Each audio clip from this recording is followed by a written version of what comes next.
এই তিনটা আয়াত মূলত ইব্রাহিম আলাইহিস সালামের ঘটনাকে দোয়াকে কেন্দ্র, এবং ইব্রাহিম আলাইহিস সালামের একটা সেরা দোয়া।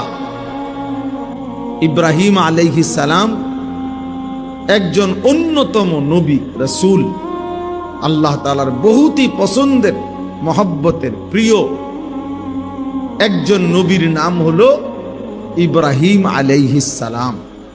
আল্লাহ তাআলা নিজেই বলতেছেন ইব্রাহিমকে তার রব আল্লাহ বহু কথার দ্বারা বারবার পরীক্ষা নিয়েছেন। প্রত্যেক পরীক্ষায় তিনি শতভাগ পরিপূর্ণভাবে উত্তীর্ণ হয়েছে।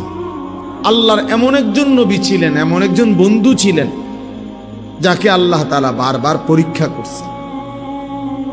তাফসীরের মধ্যে আছে, কেউ বলছেন 30টা পরীক্ষা করছেন, কেউ বলছেন 70টা পরীক্ষা করছেন।